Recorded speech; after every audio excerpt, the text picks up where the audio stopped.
Ito nga pala yung ganap namin kahapon, madlang person. Pumunta nga pala kami dyan ng sementeryo dahil Mother's Day nga, kaya ayan, dadalawin namin si tita. Si tita lang din kasi medyo malapit sa amin, madlang person, kaya ayan, si tita lang din talaga ang madadalaw namin for today's video. Medyo malapit lang din pala kami sa sementeryo, madlang person, kaya ayan, si tita lang talaga ang madadalaw namin. Kaya ayan, so babatiin namin siya ng Happy Mother's Day ta. At ayan na nga si Victor, madlang person, nag-ala spider na siya dyan dahil wala kasi yung hagdan, ginagamit kasi ng iba. Kaya sabi ko sa kanya, anong oras na mag-spider ka na lang dyan, oy. Kaya walang no choice si Victor, madlang person, kaya ayan, nag-ala spider na lang siya dyan. Medyo nakakatakot din kasi mag-akyat-akyat dyan, madlang person, nasa tuktok pa kasi Medyo marami rin kasing tao dyan sa sementeryo, madlang person, at saka medyo madami din ang gumagamit ng hagdan, at saka ilan lang din kasi yung hagdan nila. At pagkatapos nga din pala namin magdasal at magsindi ng kandila kay tita, madlang person, at dito na naman kami sa pamahiin ng matatanda, oy.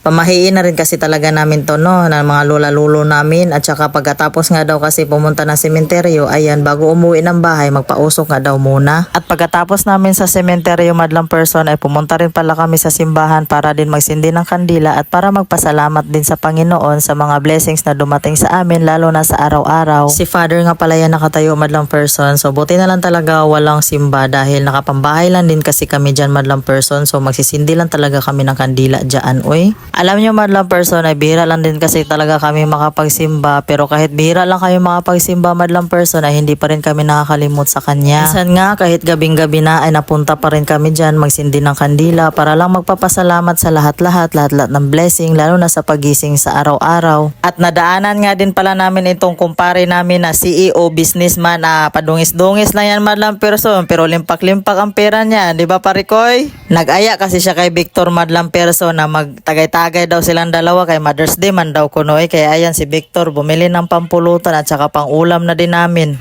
Ito, huminto kami sa suki namin, madlang person, kaya nadaanan man namin, nagturo-turo din tong dalawang unggoy namin, oy. Kaya ayan, binilhan ng ama. Nag-suggest din ako kay Victor na pupunta kami ng Primark, kaya igala lang namin saglit itong dalawang Junakis namin. Kaso madlang person, biglang nagbago ang isip ko, kay tinawag ako ng kalikasan, no? Kaya ayoko naman maglibang doon sa loob ng Primark, no? Kaya sabi ko kay Victor, bilisan mo mag-drive, kay kalibangon na talaga ako dyan. Sabi niya, bahala ka malibang dyan.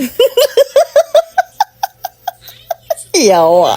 Nakita nyo naman yung itsura ko dyan, madlang person. Kung ano na talaga itsura ko dyan, kay kalibangon na talaga ako dyan ay. At pagkatapos ko din pala maglibang sa CR, madlang person, ayun, namili rin ako sa tindahan kay naubos man ang ala ko. Kaya alam nyo, pag sa linggo, diba, ang dami nag-inuman mga pitbahay. Kaya ayan, salamat din talaga at naubos yung alak at mamimili din ako ulit. Walang bulaklak o chocolate pero may lechon kawali.